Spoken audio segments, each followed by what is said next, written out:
You are listening to Single Serves. My name is Arno Martire and I am your host. Single Serves is a podcast dealing with design, architecture, business, and city building in which I interview an expert on a specific subject matter. Together, we dive into that topic and challenge conventional thinking in a thought-provoking conversation. I sincerely hope that you will find these conversations as engaging as I did and learn a thing or two in the process. Don't forget to send us your comments, criticism, and praise. To do so, you can email us at hello@rvltr.studio or leave a comment online. You can also subscribe to the podcast on our website at rvltr.studio.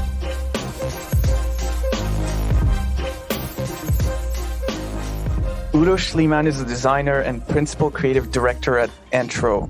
He's also an accomplished artist and all-around creative. He was born and raised in Germany and spent half of his career there, notably being mentored by Anton Stankowski before moving to Canada and landing at Entro. Udo is my first repeat guest on this podcast. The last time he was on, we discussed evidence-driven design and the importance of creativity.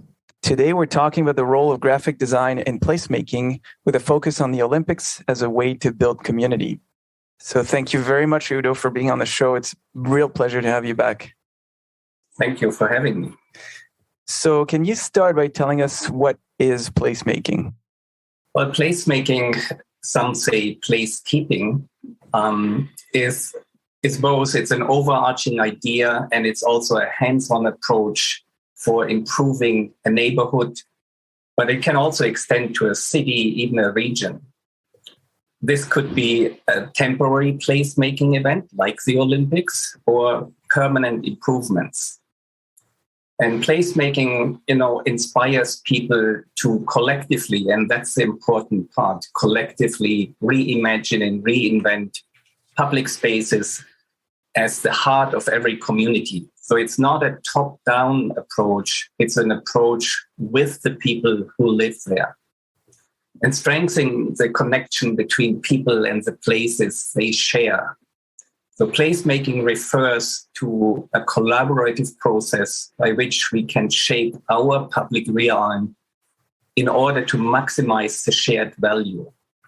More than just promoting better urban design, placemaking facilitates creative patterns of use, paying particular attention to the physical, the cultural and social identities that define a place and support its ongoing evolution. That makes sense. And you already answered my next question, which was, why is that important? I think you've covered that already. So as far as what you do professionally, what is the role of graphic design? Or maybe you can use the term environmental design, or you can tell me if there's yet a better term for that, on public spaces and building. I still want to come back a little bit to why is that important? Because, I grew up in a small village. In a small village, you don't need placemaking. Mm-hmm. The pace of growth is slow and organic.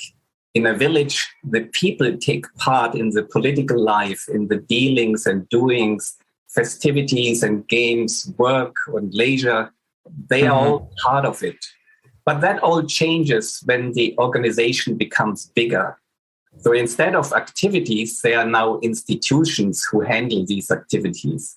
Instead of artisanry, there is bureaucracy. Mm-hmm. New professions like lawyers, officials, and ministers.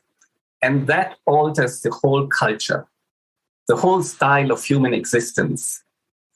So in place of concretely discernible comes the thematic abstraction. The particular is replaced by the universal.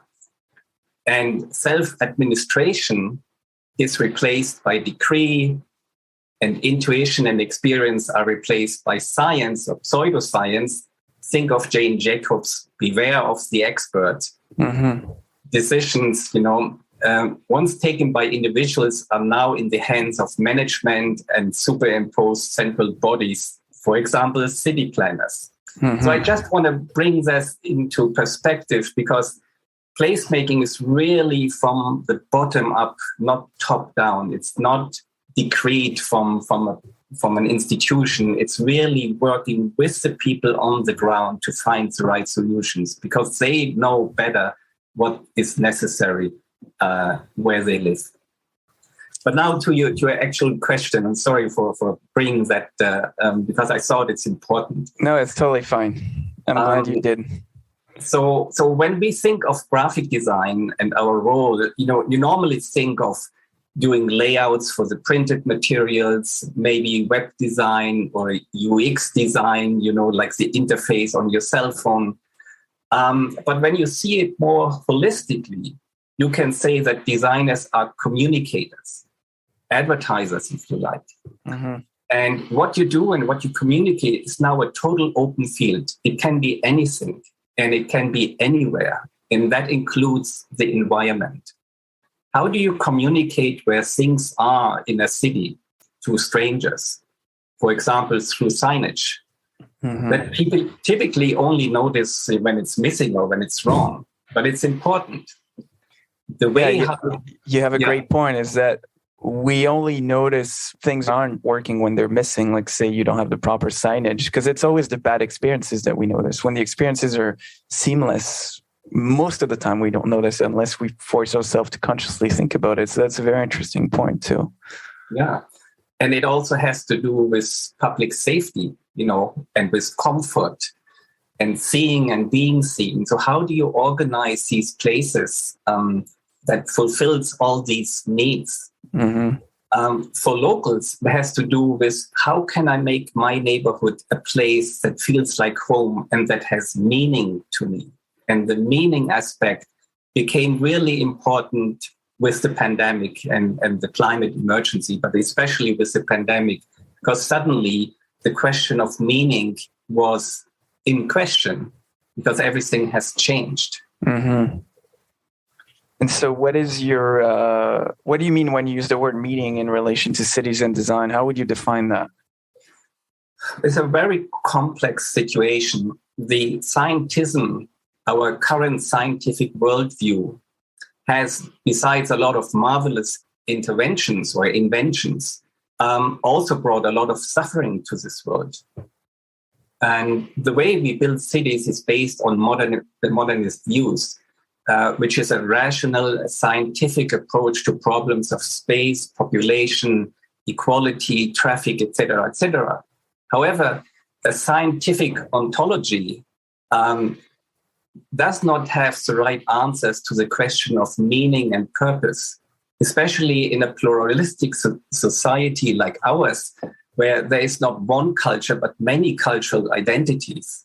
So what is the summum bonum, the highest good, the ultimate goal we can base our decision-making on, which is related to values and truths and meaning in life?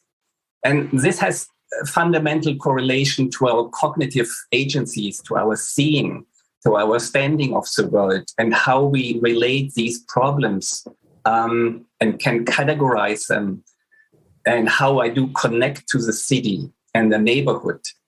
And this is not a cold calculation. It's not all scientific. It's a very fluent, a very dynamical process of focus, getting into focus and getting out of focus, drifting away again and coming back, paying attention. And so it gives you a salient landscape that makes you feel that you are here and now and deeply connected. So that traditionally, that connectedness was the realm of religion. Mm-hmm. The Latin word of religio means bind together, tie together. But religion is not playing this role anymore. So we have to find other things, how we can create these relationships to narratives and to our consciousness. So it's a very complex situation in our life. And for us as graphic designers, this is highly interesting as we are trained to see. Now that sounds funny in a way, we all see, but indeed we are trained to see what might not be obvious to the general public, the patterns behind things, the context, and looking beyond mediated images and the shortened, dumbed down context of our artificial Twitter and Facebook realities. So seeing means seeing the pattern behind the obvious in a city, analyzing the structures and the human behavior in order to develop a vision the unexpected, the moment of surprise that is so necessary in our environments. Yeah, that makes a lot of sense. And that brings me back to a couple of things you said earlier. Once you said you grew up in a small village and those kinds of places don't need placemaking because the villagers make the place themselves. And you also mentioned the rise of the manager class and everything being kind of bureaucratic. So it seems like, and I don't mean to put words in your mouth, but it seems like you're saying that as the world gets more complex and cities get larger, the ability to create places organically is disappearing. And so how can people claim that back or try to build back those community building places that are so important to humans, I believe, because, we're a tribal species and we've evolved to be part of a smallish group of humans that we recognize and associate with, as opposed to everybody else that's outside of this kind of tribe, so to speak. And I'm going to pick an example in particular that I think fits that bill, even though it's very recent. It's stacked markets.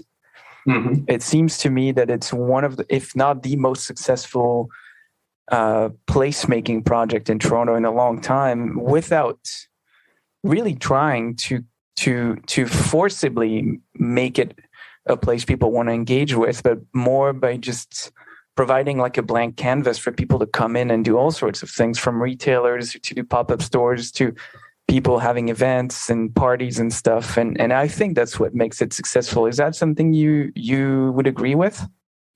I wholeheartedly agree with that, because it also means that we take these decisions and how we create our places in our own hands. And the stacked market has a little bit this feel of, custom-made, homemade, improvised arrangements.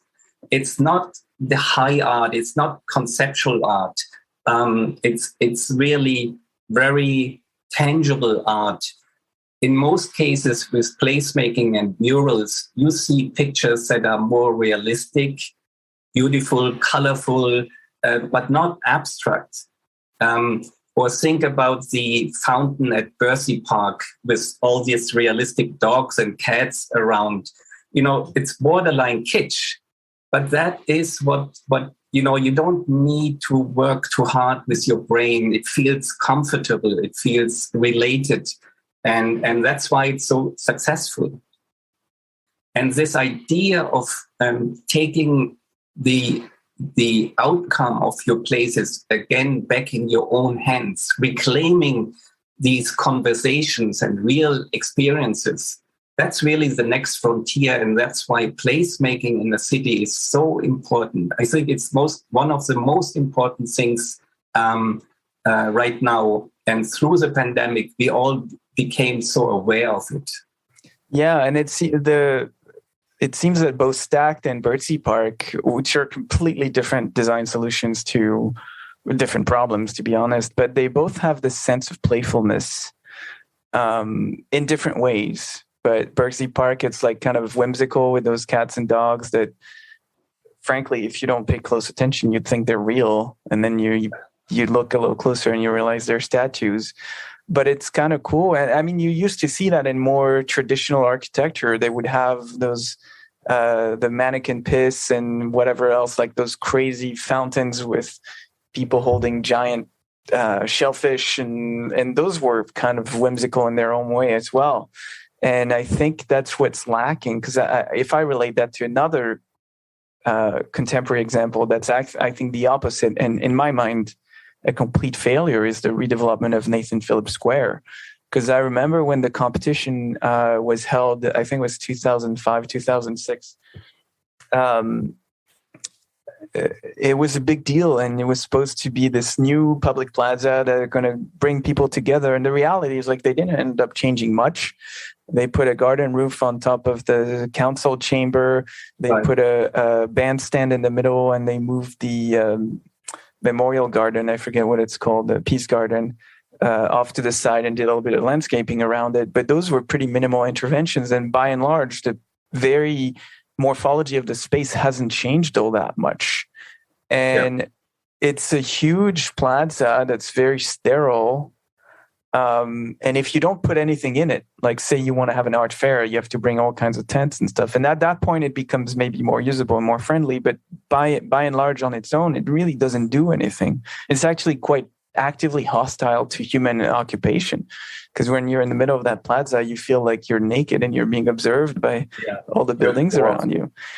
And so that would have been a huge opportunity to do something better. And not that to say the building, City Hall is a great building. I think it's a mid-century modern icon, but the plaza is not as successful, maybe a bit more so in winter because you have a skating rink, so it brings people together. And it's a big space you can use when you have big gatherings, but when it's not being actively used, it's a pretty dreadful place to be. And so when I think about that and the places we've just compared it to, it's like night and day in my mind. Yeah, I mean, without going too deep in this topic, but one of the problems with that plaza is that it's very monochromatic. Like it's just this gray, flooring. If you look at the in Venice, that great plaza with the mosaic and the pattern, that alone makes you much more feel you want to go there and feels more intimate than just one vast gray area. Yeah. I mean, you need these big places for gatherings, of course, but then you have to partition it with patterning and with a little bit more detail, and it changes the whole look of it. It's a small intervention, but it could help so much. Yeah, and that's the one thing they didn't do when they did that revamping of the plaza. So it's not to knock on anyone who participated in that design, but I truly think it was a missed opportunity. So do you have any other examples you want to talk about of places that are meaningful and fruitful in like enabling humans to thrive? Well, we, in our profession, we deal a lot with environmental design, mostly regarding signage, but we did other projects like Western Common. Western Common was basically, on Lawrence Street and the old Western Road, was basically an abandoned parking garage surrounded by 60s high-rise buildings. And Artscape came in together with a developer, and they instated there an art center and a cultural hub. And our role was, again, signage and branding of this place. But we also brought color onto the facade in a large, big scale, like really painted the whole brick facade of that like 3 or 4 story building. And just by this fairly small intervention, it changed the whole dynamic. Color does something to us we can't really understand, but it opens up, it feels welcoming, it is engaging, it is attractive, first of all, and it's different, right? And through that intervention with color and patterns, we allowed this Western Common Artscape hub to become an attraction for the neighborhood and allows people to have all kinds of activities, cultural activities there. So with color and with these kind of larger interventions, you can change the behavior of the people. It recognizes that place has a value and it is the power of the place, of a public place, that is so important for us and for our sanity, and that makes it clear. And for us, it was a very rewarding, not financially necessarily, but it was rewarding to see how this can influence a community of immigrants that mostly live there, but also locals who lived there for a long time have a place where they can come together and again exchange and have real connections to people which they normally wouldn't meet. But this is a place where they feel safe, It has programming. Programming is a very important part of placemaking, and that's how it works. Similar it was with Regent Park and the Daniels spectrum. The Daniels spectrum was supposed to be the heart and soul of that whole redevelopment. And I think Diamond Schmidt, who created this building, did a very good job in designing the building and the different facilities within there. And we brought in, again, colors in an abstracted way because Tim Jones from Artscape at the time said, I want to have all the flags of the nations who live in Regent Park on this building. Mm-hmm. But the flags would be such a direct way of communicating that. So we distilled the flags in vertical stripes. It still has the regality of it, but it is not recognizable as flags immediately. But it creates this awkward or this look that is different than the rest of it. And with that, plus the programming was extremely important to bring the people in. Without that outreach, you can have the shiniest building, it will still not work. So both have to work together, the design as well as the programming. And that became, at the end, really the heart of the redevelopment at Regent Park. And I'm very happy that I was part of this development. Yeah, and it seems like Artscape is particularly adept at creating those not only beautiful, engaging places, but also with great programming. Because I've been to a few of their places that held events that had nothing to do with Artscape, but just happened to happen there. And then all of a sudden you're in this great place and this great event. So I get what you're saying. So how do you create affection for the places, buildings, or main streets for the people to engage with those places that we're longing for? Yeah. So there's a whole catalog of things you need to consider or should be looked at. First of all, is really recognizing the value and the power of public spaces. That's the first thing, because in the past, architects and planners were more concerned about buildings and streets and that kind of thing. And then if there was some money left, they added a landscape architect to plan some ground cover around it. So that has all changed now. We recognize the value of public spaces. We recognize the connection to nature again in the city.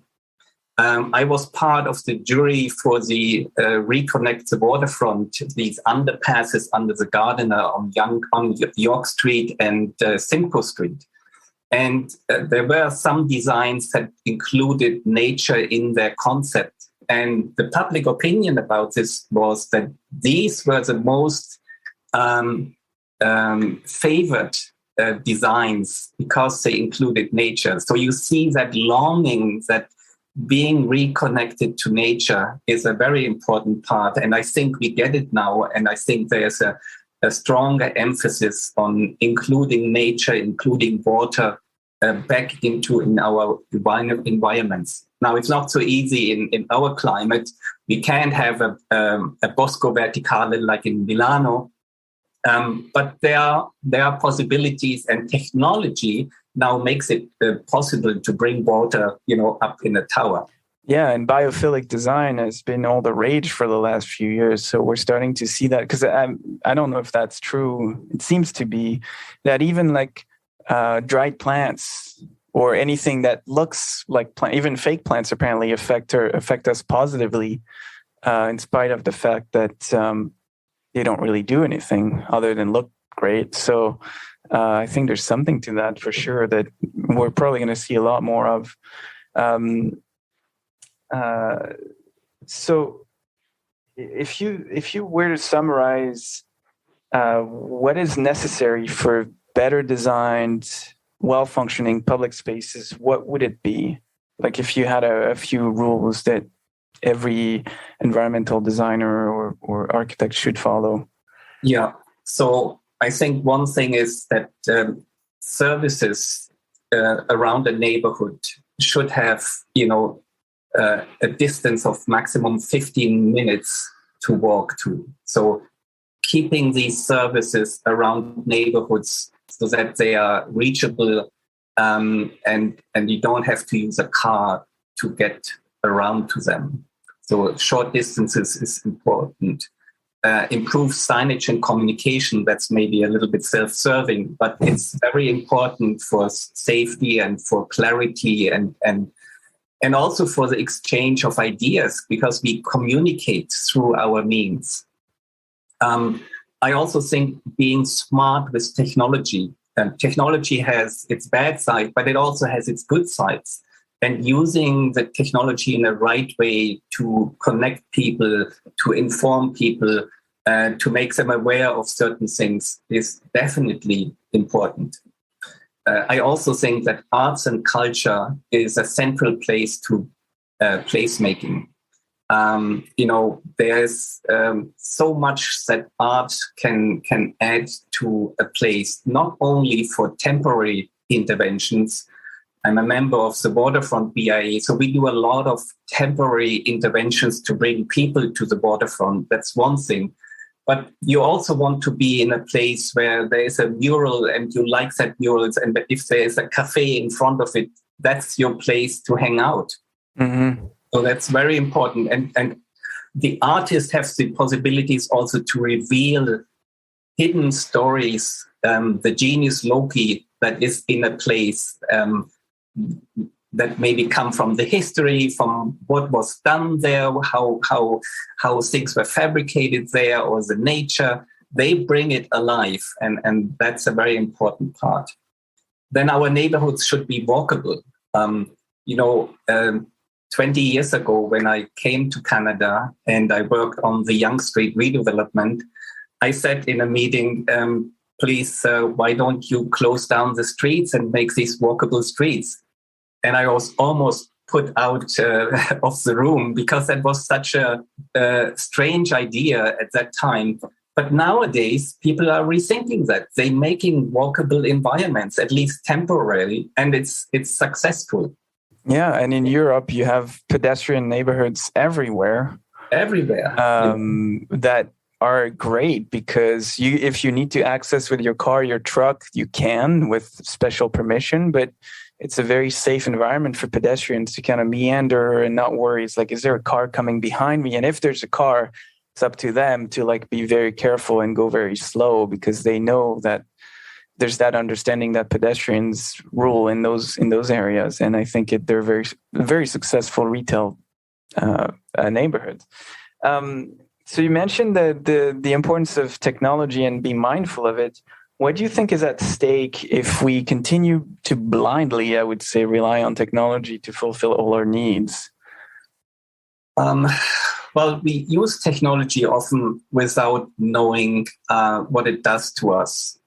For example, we use photography, that's your profession, in most cases without understanding that we see a scene through the camera's eye in a cropped picture in a split second.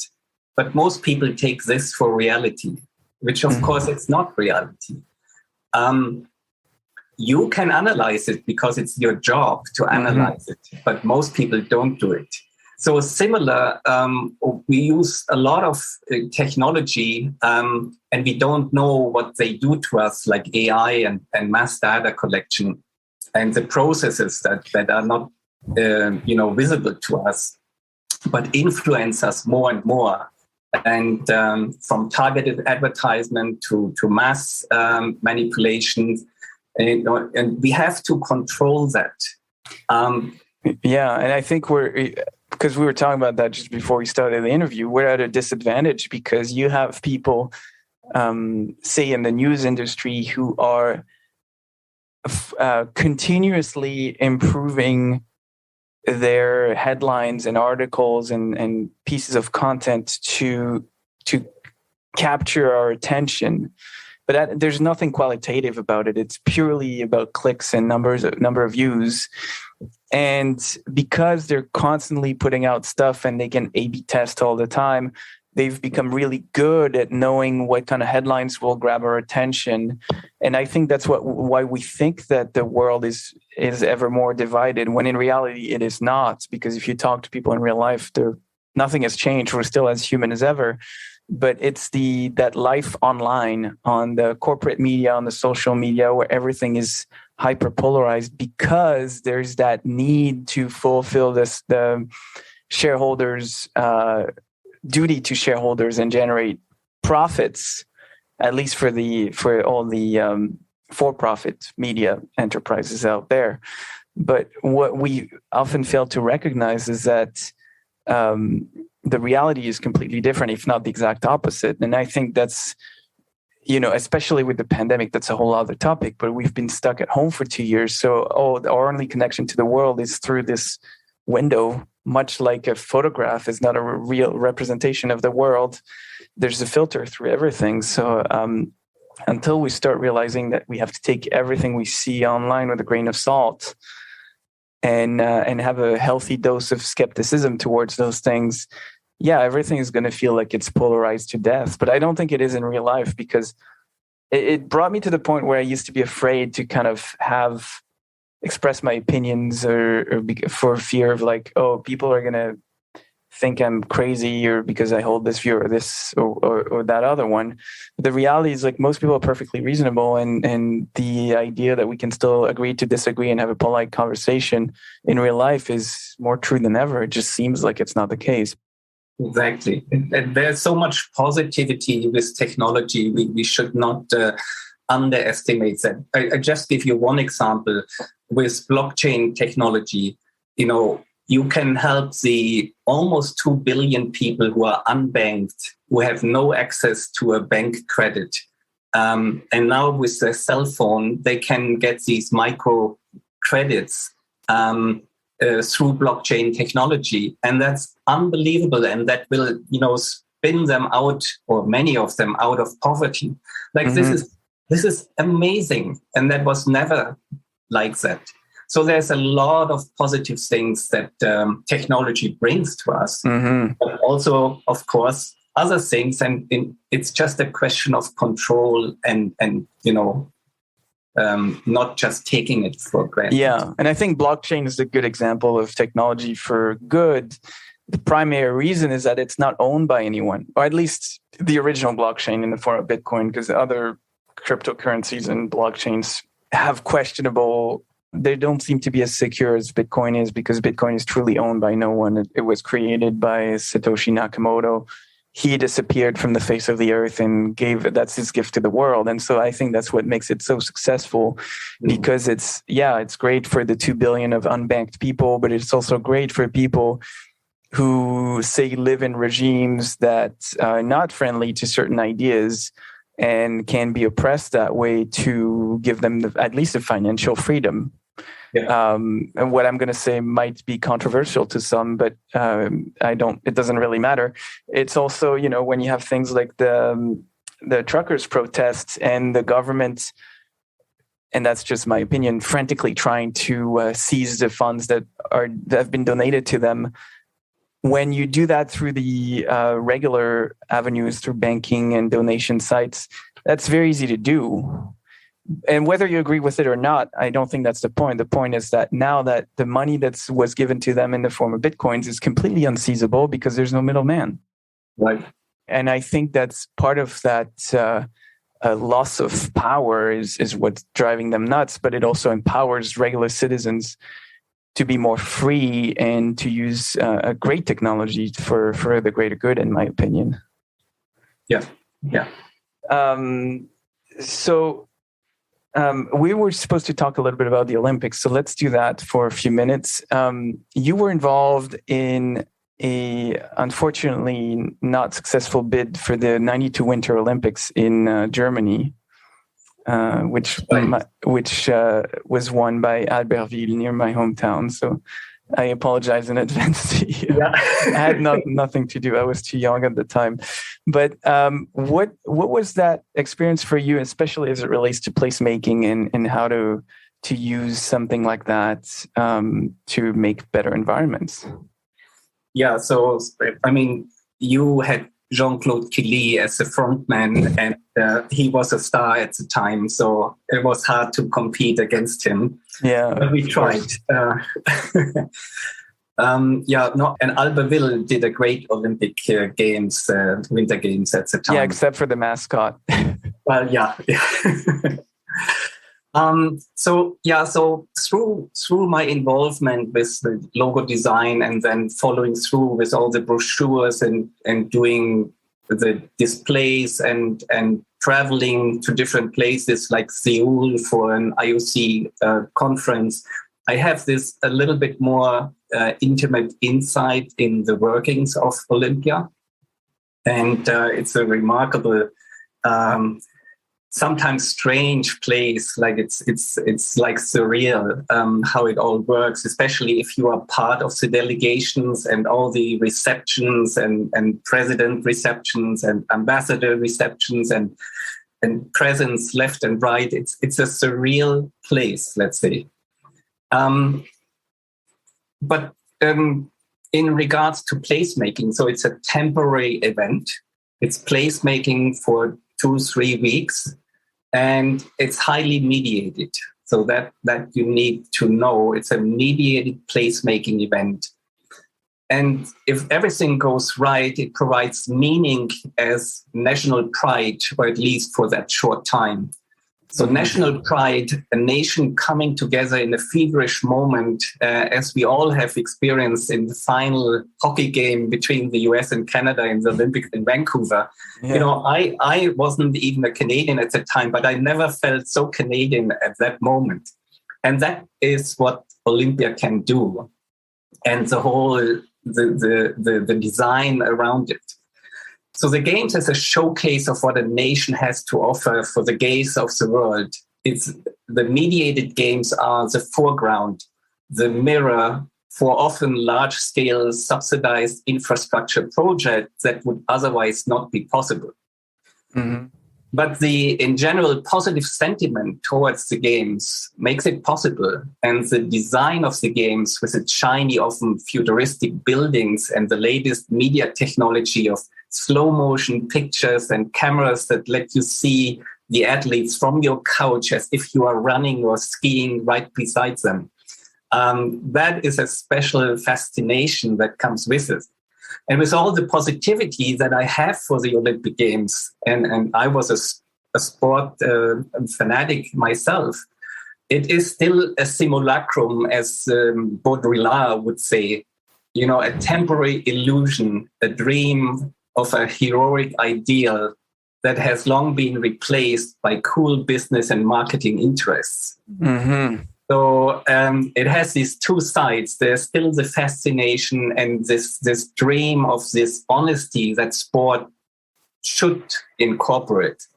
And of course, there's all these dealings that are going behind.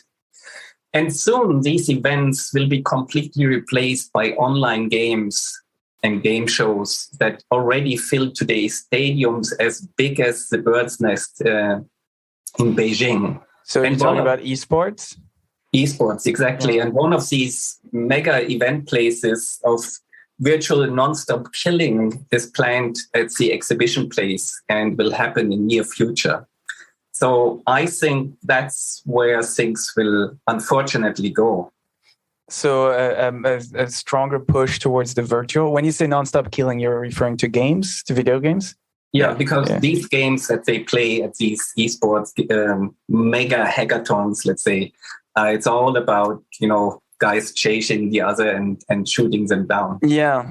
And it would be interesting to know what these do to our brains too when you play them 24/7.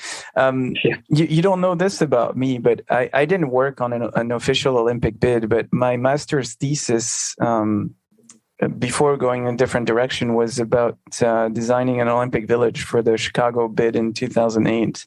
Oh. The Chicago bid that never happened. Oh, no, sorry, that wasn't selected. I think it was, they bid, but they didn't get the Olympics because it was for the 2016. So they lost to Rio, if my memory serves me well. But so I did a lot of research on how Olympic Games work, and Olympic villages are insanely complicated. There's a book that's thick of like rules and regulations, and it's crazy.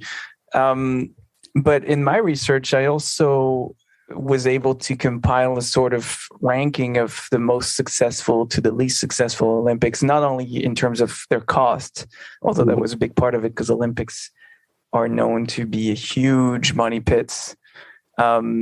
But in terms of placemaking, are there particular Olympics that stand out to you that were very successful in creating places? I mean, the paradox is that the Olympics where the Olympic idea lost its innocence due to the terrorist attack in Munich was also, and the Olympics never were the same afterwards. It was always also one of the best placemaking events or Olympic events at the time. They really included the whole landscaping and the gardens around the Olympic stadiums into one big happening. It was an unbelievable event and master orchestrated by Otto Eicher.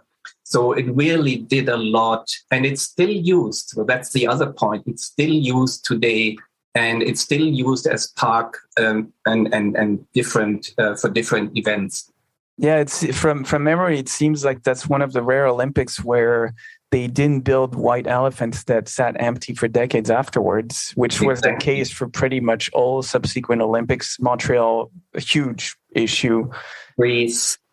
Atlanta, I'm not sure so much. Sydney, there's lots of major issues. LA is the only, ironically, is the only Olympics I think that ever turned a profit. Yes, and really a good profit. And Sussman Praser, who did the design, they did really a clever idea of using these scaffoldings and hanging in posters and just colors and shapes. It's lightweight, it could easily be taken down afterwards, but it created this atmosphere and the impression. She did a phenomenal job, and it was relatively cheap to do. Yeah, so it's a surprise that no one tried to replicate that, because they did great placemaking during the Olympics because you had all those unifying design elements that you just talked about, and they reused as many venues that already existed and built a few. But it was the cheapest Olympics to ever be made, and then nobody ever followed that example, and everybody's going after building those billion-dollar stadiums. So it's baffling to me that nobody's trying to do that again. Yeah, and Mexico is also a good example in 68. Mexico didn't have the funds. They didn't have the money to build all these big stadiums. So they became inventive. So they were really inventive in creating cultural events and environments that didn't cost much. And a great design, they really were so inventive due to the lack of possibilities or the lack of money to create wonderful games at the time. Yeah. Do you have any final thoughts as far as good placemaking is concerned, and maybe some ideas you want to share with the audience? Well, I would say that we are at a critical point in time right now with the pandemic, and we cannot keep up with the pace of technology, which is exponential, and with the speed that technology also creates. So every new technology changes our behavior. The remote control not only changed that you could switch a channel, it changed the whole setup of TV watching and the whole channels in general. Yeah, it's always changing our behavior. And so we have to always watch, is technology good for the human development, and to what extent? And we see now in our cities a new loneliness, and that's on a world scale as a direct result of our values and focus on money, on individuality, like me, myself, I. And it's already one of the biggest problems in our society, leading to depression, violence, substance abuse, mental health, and what we see right now, especially with young people. So it needs a substantial shift in our value system, and placemaking is probably one of the most important tasks in our cities, to create authenticity and meaning for the people to reconnect with one another rather than being alone together. And, the artist Ebert Hopper, you probably know the Nighthawks. Yeah, it's my favorite painting. Exactly. Already in the 50s, when he painted that, he already saw what was coming. Mm-hmm. So let this not become a reality for us, rethink and try to get real connections and real conversations and change of these places, public places, from the bottom up, including the people who live there. That's my hope that we can do that. And I think that's a very great and positive message to end on. I really liked this conversation. I think it was very interesting. Thank you very much, Udo, for being the first repeat guest, and hopefully we can have you again in sometime in the near future to talk about the next interesting thing. Thank you so much, Arno.